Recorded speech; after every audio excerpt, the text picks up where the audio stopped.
আসসালামু আলাইকুম।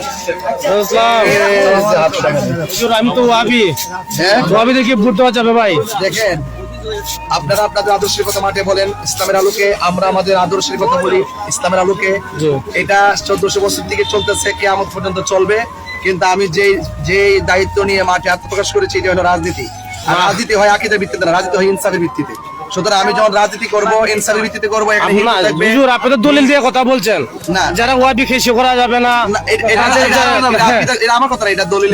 এটা আমি শুননি না, আমি শুননি না, আপনারা শুননি না, আমার বাপে শুননি না। কেউ যদি কোরআন সুন্নাহর উপর ব্যাখ্যা করে, তাকে কি সমর্থন দেওয়া যাবে? এখন লন্ডন থেকে পর্যন্ত রাজাকারের গন্ধ পাওয়া যাচ্ছে। তাই এই 17 বছর রাজাকার ছিল কোথায়, ছিল কোথায়, ছিল কোথায়? আমাদের এই দুই দলের সামান্য ফাটলের কারণেই ইনকিলাবের মুখপাত্র ওসমান হাদির পিতামাতার সঙ্গে দুর্ব্যবহার করা হারাম, পিতামাতার সঙ্গে খারাপ আচরণ করা কি হারাম। গতকালকে না আজকে দেখলাম একটা সন্তান মা বাবার সঙ্গে দুর্ব্যবহার করেছে, মাকে মেরেছে, বাপকে বাড়ির থেকে তাড়াই দিয়েছে। গ্রামের লোক এক জায়গায় হয়ে ওই ছেলেটার কোমর পর্যন্ত মাটির ভিতরে পুঁতে রেখে দিয়েছে, আর বলতেছে যতক্ষণ তুই তওবা করে ফিরে না আসবি ততক্ষণ পর্যন্ত তোরে আমরা ঘরে উঠতে দেব না, কারণ আল্লাহ নিষেধ করলো পিতা মাতার সঙ্গে দুর্ব্যবহার করা যাবে না। তুই করলি কেন? কোরআনের আইন প্রতিষ্ঠা নাই। তাই যদি এই অবস্থা হয়, বিশ্বাস করো উল্লাপাড়ার মুসলমান, যদি এই সমাজে কোরআনের আইন প্রতিষ্ঠা হয়, কোন সন্তান বাপ মার সঙ্গে দুর্ব্যবহার করার সুযোগ পাবে না। একবার যারা ওয়াজ শুনতেছেন, নারীরাও শুনতেছেন, পুরুষেরা শুনতেছেন, একবার ভেবে দেখুন তো, বাপ মার সেইটা আপন পৃথিবীতে আর কেউ কি আছে? জোরে বলেন আছে? আর একটু জোরে বলেন আছে? পরীক্ষা করার জন্য যুবকেরা তোমাদের বলি, তোমরা ওয়াজ শুনে বাড়ি যাচ্ছ, যদি বাড়িতে মা বাবা বেঁচে থাকে, হয়তো দুইজন এক জায়গায় আছে, অথবা দুইজন দুই ঘরে আছে। বাবা সারাদিন পরিশ্রম করে হয়তো ঘুম পড়েছে, মা সারাদিন কাজ করে কিন্তু শুয়েছে, তারপরে কখন খেয়াল আছে কখন সন্তান আমার বাড়ি আসবে। তুমি অশুনতে এসেছো, বাড়ির ভিতরে ঢুকবা, পা দেওয়ার পরে দেখবা বাড়ির কুকুরটা ঘুমিয়ে গেছে। স্ত্রী যদি থাকে, দেখবা স্ত্রীও ঘুমিয়ে পড়েছে। যে সন্তানের জন্য বাজার থেকে মিষ্টি কিনে নিয়ে গেছে, সে সন্তানও ঘুম পড়েছে।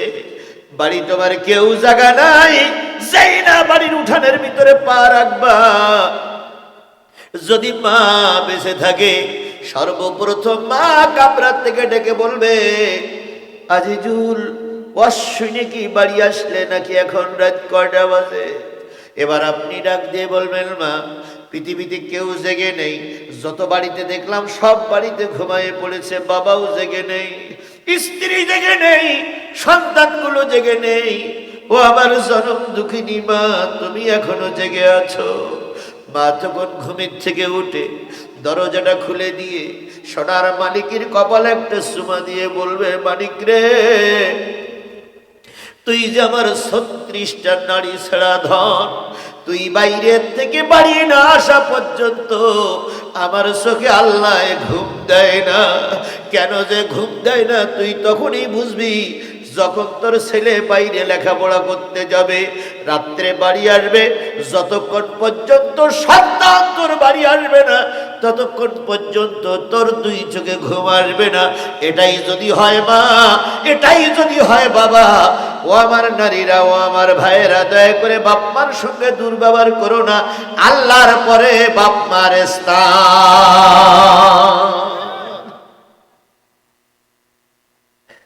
তুমি যখন ছোট ছিলে, আমি যখন ছোট ছিলাম, মা জননী আমাকে বাম পাশে করে নিয়ে দুধ খাওয়াইতে খাওয়াইতে ঘুম পড়তো। কখন জানি পেশাব লেগেছে বলতে পারি না, ছোট মানুষ, বিছানায় পেশাব করে দিয়েছি।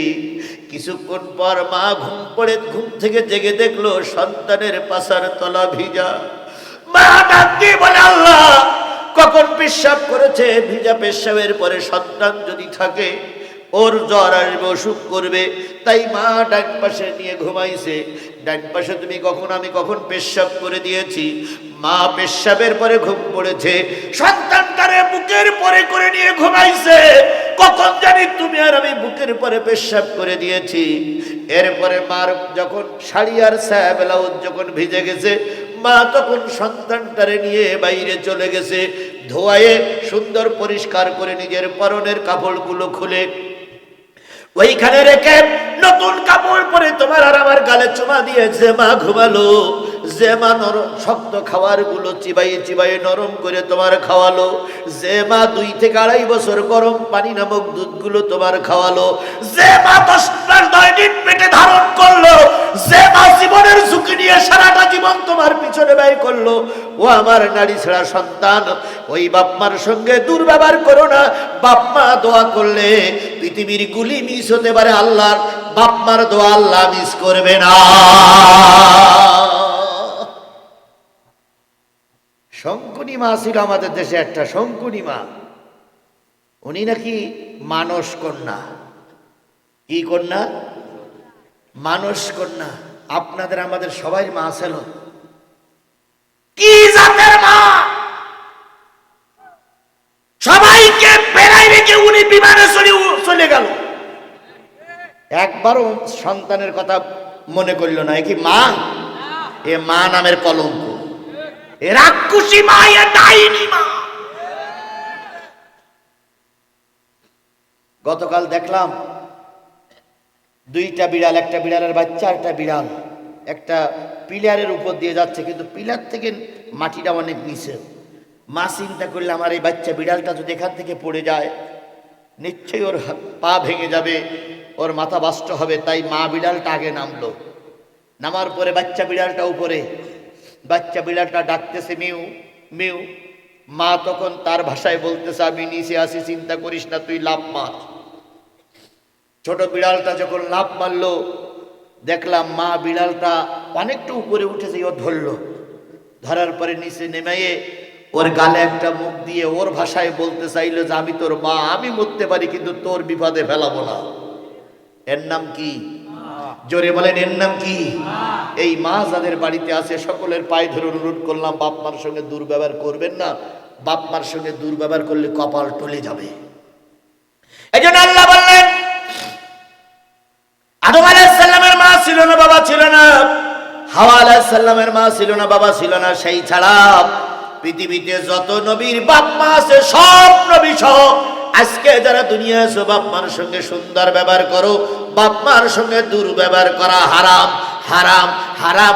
এটা শুধু মুসলমানদের জন্য নয়, হিন্দুদের জন্য কি হারাম। তাহলে কয় নম্বর গেল? 2 নম্বর। ওয়ালা তাকতুলু আওলাদাকুম মিন ইমলাক।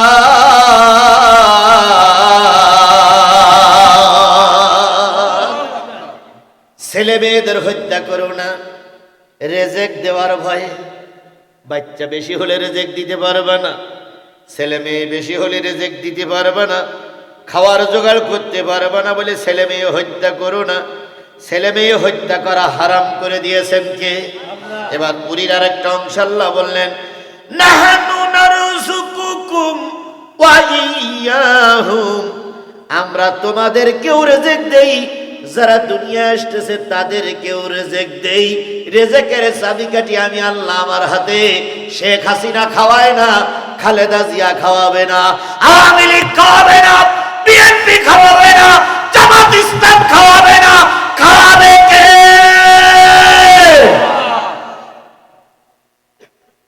কিছু লোক বলতেছে হুজুররা আসলে দুর্ভিক্ষ হবে, তুমি জানলে কি করে? আল্লাহর সঙ্গে তোমার কি ওহী নাজিল হয় নাকি?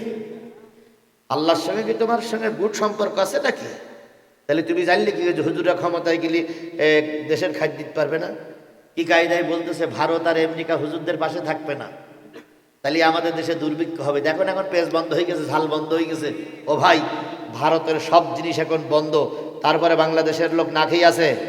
এখানে যতগুলো লোক আছে, একটা লোক বলেন তো আমি রাত্রি খাওয়ার ব্যবস্থা নেই আমার? খাওয়ার ব্যবস্থা তো আছেই, বরং পাশে যদি 1 বিঘা জমি বিক্রি হয় তাও কেনার লোক এখানে আছে। কথা বলে ঠিক না ঠিক? তাহলে রিজিকের চাবিকাঠি কার হাতে?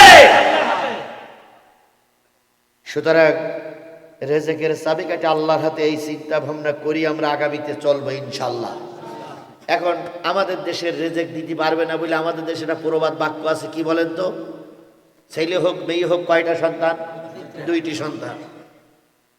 ছেলে মানে 2টি, একটা হলে 2টি হলে 2টি হলে, হ্যাঁ 2 সন্তানের বেশি নয়, একটা হলেই ভালো হয়, এরকম প্রবাদ আছে না? 2 সন্তানের বেশি নয়, একটা হলেই ভালো হয়। কেন? রেজেক দিতে পারবে না। আচ্ছা, যারা রেজেকের রেজেক রেজেক রেজেক রেজেক করতেছে, যাদের ছেলে মেয়ে হয় না, তাদের একটা দাও দিন দিয়ে কিরাম পারো। আবার যারা 2টার বেশি হয়েছে, তারা যে খাদ্য পাইতেছে না, তুই বন্ধ করো দেখি। এবার আপনারা বলতে পারেন যে হুজুর তাহলে কি পরিবার পরিকল্পনা নাজায়েজ?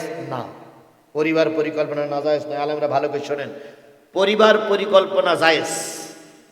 যদি বলেন কেরাম এতদিন শুনে আইছি না জায়েজ, আপনি বলতেছেন জায়েজ। পরিবার পরিকল্পনা জায়েজ, জায়েজ শুধু না ফরজ। কেন ফরজ? আপনি বিয়ে করলেন, 22 বছরের একটা নারী, 28 বছরের একটা পুরুষ, 2 জন বিয়ে করে বাসর রাত্রিতে গেলেন। যাওয়ার পরে 2 রাকাত নামাজ পড়ে মেলামেশা করার আগে পরিকল্পনা নেও, ছেলে মেয়ে কয়টা নেবা? 2 জনে পরিকল্পনা নিল, ছেলে মেয়ে নেব 3টা, ছেলে মেয়ে নেব 2টা, ছেলে মেয়ে নেব 4টা। এই 4টা ছেলে মেয়ে বাসর ঘরে নেবার পরিকল্পনাটা করলেন, এটাই পরিবার পরিকল্পনা। কথা ক্লিয়ার? এবার স্বামী বলতেছে সকিনা 4টে সন্তান তুমি নিবা, প্রথম সন্তানটা কি বানাতে চাও? সকিনা বলতেছে বড় আশা, প্রথম সন্তানটা ছেলে হোক আর মেয়ে হোক কোরআনের হাফেজ হবে, মাওলানা হবে। এই যে প্রথম সন্তানটা কোরআনের হাফেজ হয়ে মাওলানা হবে, এই চিন্তা ভাবনা করে পরিবারের পরিকল্পনা নেবার নাম হলো পরিবার পরিকল্পনা। এবার সকিনা বলতেছে দ্বিতীয় ছেলেটা যদি ছেলে হয় মেয়ে হয় কি বানাবা? তখন স্বামী বলতেছে আমার টার্গেট দ্বিতীয় ছেলেটার আমি ইঞ্জিনিয়ার বানাবো। এবার সকিনা বলতেছে তোমার সঙ্গে আমি একমত, তৃতীয় ছেলে হোক আর মেয়ে হোক কি বানাবা? স্ত্রী বলতেছে বাংলাদেশের গাইনি ডাক্তারের বড় অভাব, যদি তৃতীয় সন্তানটা মেয়ে হয় তুমি আর আমি একমত হয়ে যাই, মুসাফা করে সিদ্ধান্ত নেই ছেলেটাও মেয়ে হোক আর ছেলে হোক তৃতীয় সন্তানটা হবে ডাক্তার। চতুর্থ সন্তানটারে কি বানাবা? চতুর্থ সন্তানটা হবে বিরাট একজন পাইলট। এই যে 3টি 4টি 2টা একটা সন্তান কি বানাবে? এই পরিকল্পনা করার নাম হচ্ছে পরিবার পরিকল্পনা। এটা কি জায়েজ? এটা কি জায়েজ? আমার 2টা ছেলে হলে এই বানাবো ওই বানাবো, এটা কি জায়েজ? 3টে ছেলে মেয়ে হলে এই বানাবো ওই বানাবো, এটা কি জায়েজ? তাহলে পরিবার পরিকল্পনা না জায়েজ কেন?